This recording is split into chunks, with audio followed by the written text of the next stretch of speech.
Assalamualaikum warahmatullahi wabarakatuh.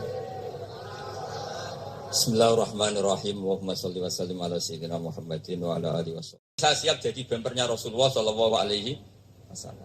Pernah ada diskusi di Jakarta, ini kisah nyata. Apa dalilnya setelah sholat salaman? Mana hadisnya? Itu dijawab hadisnya tentu kita kesulitan. Kalaupun ada hadisnya dhaif semua yang masalah musafahah. Akhirnya mau tidak mau dijawab pakai cangkem melek. Boleh enggak kamu setelah salam nyalain HP yang off? Boleh. Boleh enggak ke kamar mandi? Boleh. Oh berarti kencing boleh, nyalain HP boleh, yang enggak boleh itu ingat Allah. Karena mereka mengkritik wiridan, mengkritik salam. Akhirnya mikir tuh. Ada enggak hadisnya orang setelah sholat nyalain HP? Enggak ada kan? Tapi mereka nyalain HP enggak hambatan, tapi untuk salaman masalah. Ke kamar mandi boleh, tapi untuk wiridan enggak boleh. Akhirnya mereka sadar, oh iya. Lama-lama dibesi gini yang kelompok itu. Kamu itu korban aliran supaya kamu gak ingat Allah, ingatnya HP-nya. Sehingga orang wiridan kamu kritik, orang nyalain HP tidak kamu kritik. Itu kelompok itu adalah kelompok orang-orang yang supaya orang Islam itu lupa Tuhannya. Itu gerakan cangkem melek, tapi jadikan orang sadar. Jadi ini penting. Jadi kalau kamu tidak bisa bela agama dengan jalan yang lurus karena tidak bakat gitu. Gak apa-apa pakai cangkem melek tadi. Karena gak mungkin gerakan ini dinisbatkan kepada Rasulullah Sallallahu Alaihi Wasallam. Kalau soal sanad, saya punya sekian sanad tentang itu. Tapi tidak usah kamu ikuti. Ada orang tanya, ya Pak Kiai kalau setan dibakar di neraka panasan enggak? Ya panasan. Loh kan setan dari api, ngapain harus panasan? Kan materinya sama. Terus Kiai tadi gak kesulitan, dia ngambil pasir, disawur di wajahnya. Wah sakit Kiai, kamu kan dari tanah, kena tanah kok. Jadi itu ada sekian, artinya gini ya, kalau kesulitan jawab pakai baik-baik ya sudah pakai cangkem melek itu aja kan. Tapi tentu kan gerakan ini tidak mungkin dinisbatkan kepada para nabi. Tapi saya pastikan meskipun nggak bisa dinisbatkan kepada para nabi dari segi cangkem melek tadi, tapi secara semangat itu sama. Saya punya sekian contoh. Benar Gus Rizal tadi gojok saya sengawur-ngawurnya itu masih punya sana. Itu pas saya ngawur pun masih punya apa? Sana. Nabi Ibrahim itu ketika faja'alahum juzatan illa kabirallahum itu si berhala paling besar dikasih kapak. Ketika mereka geger, ini siapa yang berhala-berhala kecil? Kata mereka, sami'na fata yadhkuruhum yuqalu lahu Ibrahim. Ya kira-kira Ibrahim lagi. Terus Ibrahim didatangkan, siapa yang melakukan ini semua? Ini jawaban Nabi Ibrahim, bal fa'alahu kabiruhum hadza. Ya tanya yang bawa pedal, saya kan enggak bawa. Terus kata orang-orang, otak kamu itu di mana? Masa berhala disuruh nanya, kan enggak bisa ngomong. Ibrahim kembalikan, uffil lakum wa lima ta'buduna min dunillah. Lalu otak kamu di mana? Sudah tahu enggak bisa ngomong kok disembah gitu. Itu ada kata uffin loh. Uffin itu kalau diterjemah kira-kira ya agak-agak jancuk gitu loh. Kira-kira ya kira-kira seperti itu. Jadi sekarang dalilnya jancuk apa bisa?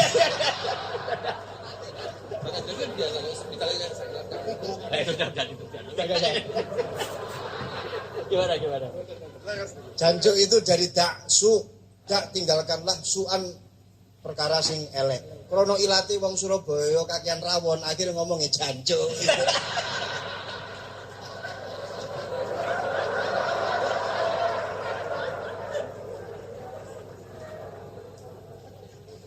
Jadi mulai dulu melawan kebatilan itu harus pakai logika yang vulgar.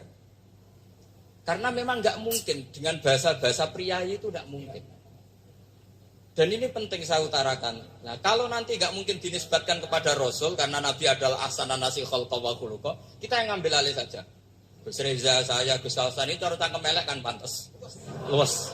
Selain bakat ya sudah natural. Karena memang itu cara kita menjelaskan kebenaran. Saya ulang lagi, itu cara kita menjelaskan apa? Kebenaran. Mau tidak mau. Saya pernah ditanya sama seseorang, Gus, beberapa nabi itu kan poligami. Poligami itu bukti hiperseks. Karena yang tanya itu orang nasionalis yang nggak pati senang Islam. Terus tak balik tanya, perempuan itu makhluk lemah enggak? Ya lemah. Kalau nolong lama satu itu gimana? Ya baik. Kenapa nolong dua jadi tidak baik? Harusnya kalau nolong 3 tidak baik. Tapi saya tidak dukung poligami. Ini cerita. Setidaknya mereka jadi ingat.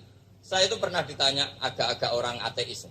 Dia benci Islam, tapi meneliti Islam. Pertanyaan kedua, kenapa dalam perang itu seakan-akan Nabi itu perampok? Hartanya orang kafir disita, kemudian menjadi ghanimah. Itu kan kayak ngerampok. Terus saya tanya gini, kalau ada penjahat ke rumah kamu, kemudian pakai senjata api, setelah kamu ringkus, itu senjata api kamu kembalikan apa kamu sita? Oh ya saya sita, kalau tak kembalikan dipakai ngerampok lagi. Ya sama seperti itu, kalau kekuatan mereka dikembalikan akan dipakai kekuatan mereka lagi. Jadi ya lagi-lagi ini kemenangan orang serius. Karena nanti guyanya sudah dintekno sama Gus Safa sama Gus Riza. Nah kenapa saya ngajar begitu rileks, begitu santai? Karena pikiran saya sederhana. Fa innal uqula muttarratun ila qabilil haq. Akal sehat pasti dipaksa menerima apa? Kebenaran. Sehingga kebenaran itu tidak usah kamu ngomongkan secara serius, secara tidak perlu. Kebenaran itu mudah diterima. Saya itu pernah ngaji berkali-kali di Jogja di mana-mana sampai ada buku seorang dokter nulis tesisnya itu bangga lagi menjadi Muslim setelah ngaji saya itu. Karena saya menerangkan itu ringan. Orang Islam itu harus mencintai Allah. Ciri utama cinta itu tidak tegang, rileks. Saya bilang begini, kalau kamu pernah 1 tahun digratisi orang rumah, makanan, kamu kira-kira itu mudah nggak mencintai orang yang berjasa sama kamu minjemin rumah dan kasih makan gratis? Mudah kan? Apalagi kita ini mudah mencintai orang yang minjemin mobil 1 tahun, ngasih rumah 1 tahun, apalagi selamanya. Kenapa kita tidak mudah mencintai Allah yang memberi kita bumi, air, oksigen, semuanya kita dikasih Allah.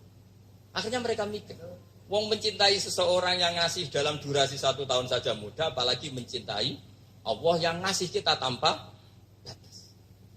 Itu disebut walladzina amanu asyaddu hubbal lillah. Orang mukmin itu mudah sekali mencintai Allah. Caranya dilatih tadi. Kita mudah mencintai orang yang berjasa sama kita. Kenapa tidak mudah mencintai Allah yang tentu jasanya lebih besar? Nah, karena akhir-akhir ini banyak orang yang terlalu nazir, terlalu apa? Kata Nabi kan basyiru walatu nafiru yasiru walatu asiru. Sehingga saya bikin gerakan. Pokoknya semua orang mukmin pasti masuk surga. Nanti soal ada kesalahan-kesalahan kecil yang menjadikan orang su'ul khotimah itu sifatnya kehati-hatian. Jangan menjadi hukum. Hati-hati itu tidak menjadi hukum. Kalau kamu nyupir hati-hati itu bukan berarti pasti kecelakaan. Enggak. Hati-hati itu ya hati-hati saja, tidak menjadi hukum. Ini penting saya utarakan karena kubu sebelah kampanyenya sudah tadi. Setiap mati pasti tenang bersama Bapak di surga. Sementara kita mau kampanye, kamu sholat tidak mesti diterima, haji tidak mesti diterima, jadi kiai tidak mesti masuk surga. Coba kalau kita kampanye gitu terus, yang mau jadi muslim itu siapa? Jadi ini sudah tak perhitungkan matang-matang, saya milih macam seperti itu. Ya ini saya pikir sudah, ini pembandingnya supaya punya waktu. Saya suka sekali. Nah ini yang sesi terakhir ya, sesi terakhir. Saya akan cerita pege karena Nyuwun sewu Gus, ada iklan sebentar dari ibu-ibu, pentolan mic kurang dekat ke mulutnya Gus Baha. Sehingga suaranya tidak terdengar sampai ke belakang. Oh, gitu, pentolannya ya? Didekatkan Gus. Oh, gitu. Ini kalau ngomong konotasinya itu mesti nyerempet. Sudah apa ya? Sudah ahlinya di situ. Ya malah kayak gitu.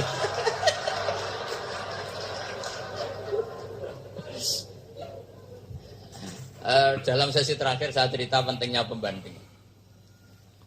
Imam Rafi'i itu yang ngarang kitab Muharrar. Kitab Muharrar ini adalah ringkasan dari kitab Al-Wasit. Al-Wasit itu karangannya Imam Ghazali. Al-Wasit sendiri ini khas ngaji NU, karena NU maknanya Nahdlatul Ulama, gerakan para ulama. Jadi kalau nggak ngerti alim-alim seperti itu ya ada NU. Sebenarnya sampai itu pasnya Nahdlatul Ummah, gerakan umat. Tapi kan sudah jadi partai politik Nahdlatul Ummah. Karena yang katakan NU itu Nahdlatul Ulama, gerakannya para ulama. Imam Rafi'i itu berpendapat sujud itu cukup pakai baduk, pakai jidat. Itu dalam kitab Muharrar. Wal asoh anna sujud yasihu mau cukup biwat iljabah. Ketika Imam Nawawi mentasih kitab Muharrar namanya Minhajut Thalibin, itu mengkritik Imam Rafi'i. Kata beliau, sujud itu untuk sah harus melibatkan 7 anggota. Karena berdasar hadis umirtu an asjuda ala sapati a'zumin, yaitu al-jabhah wal yaden warubaten wal qadamen, yaitu jabhah 2 tangan, 2 lutut dan 2 qadamen. Akhirnya saya ngecek di kitab asli. Imam Rafi'i termasuk Ashabut Tarjih dan Imam Nawawi. 2 orang ini khilaf. Kan nggak mungkin kita sebagai musokhehnya, karena yang khilaf ini 2 ulama besar, satu Imam Rafi'i, satu Imam siapa? Nawawi. Kita tidak bisa hanya ngikuti Fathul Mu'in yang mengatakan idah talafan Nawawi war Rafi'u kudiman Nawawi, tidak bisa, karena Imam Nawawi ini sering nginduk sama kitabnya Imam Rafi'i karena senior Imam Rafi'i. Setelah saya cek di kitab kitab asli Mamba ya, satu sumbernya semua madzhab Syafi'i. Ternyata Imam Syafi'i nak ngendikan hanya begini. Wa uhibbu, saya suka setiap orang Islam sujud itu melibatkan 7 anggota karena itu aman, pasti sah. Tapi wayah tamilu, kata beliau, tapi mungkin saja sujud hanya watul jabah itu sah. Kenapa kata Imam Syafi'i? Liqaulihi sallallahu alaihi wasallam atau li du'aihi sallallahu alaihi wasallam fi sujud sajadalaka wajhi wa sam'i wa basari. Nabi ketika sujud itu hanya berdoa, ya Allah sujud kepada engkau wajhi wa sam'i wa basari. Nabi tidak menyebut wayadi warubati wa qadam. Sehingga saya berkali-kali bener kata Gus, saya ini pembela umat. Sing sujude 7 anggota ya tak lem, pantes dadi Rois Suryah. Yang sujude bathuk tok ya tetap sah ngikuti mazhabnya Imam Rafi'i. Meskipun itu tidak saya anjurkan. Tentu tidak saya anjurkan. Alasannya Imam Syafi'i tadi, Rasulullah pernah berdoa dengan kata-kata sajadalaka wajhi, bukan diteruskan wayadi warubati waqadha. Sehingga fal khilaf huna batin ala khiddati kalau dalam bahasa fikih. Khilaf biar tetap sesuai aturan khilaf masing-masing. Enggak perlu kamu menggugurkan pendapat Rafi'i yang mengesahkan sujud hanya pakai jabah. Ini penting karena tadi seperti saya katakan, yang sujud anggota itu ya masuk swarga mergo pintere. Sing nganggo bathuk tok yang bus warga mergo gobloke tadi, karena aksaru ahlil jannah al-bul. Nah, ini madzhab saya. Jadi saya itu ingin umat Islam itu baik-baik saja. Ya. Karena tidak mungkin lah kita tidak bela Islam di zaman akhir, tidak mungkin, karena di kubu sebelah kampanyenya sudah seperti itu. Kalau kita ngomong ikhtiyat, kiai ra mesti mlebu swarga, sing salat medhuk ra mesti husnul khotimah. Wah, akan jadi repot. Saya ini pengagum teori ikhlas. Dilatih bil ilmi, saya ulang lagi, dilatih bil ilmi. Saya ini malu. Malunya tadi, saya mengatakan 1 tambah 1 2, itu meskipun tidak ada yang memberi hadiah, tetap saya katakan 2. Saya mengatakan air itu dingin, tidak ada yang ngasih hadiah, saya akan bilang kalau air itu dingin, kalau api itu panas.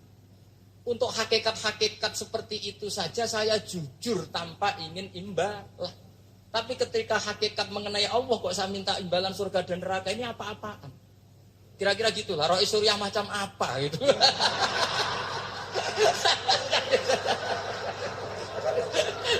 Ya, saya kira demikian. Assalamualaikum warahmatullahi wabarakatuh. Waalaikumsalam warahmatullahi wabarakatuh. Alhamdulillah.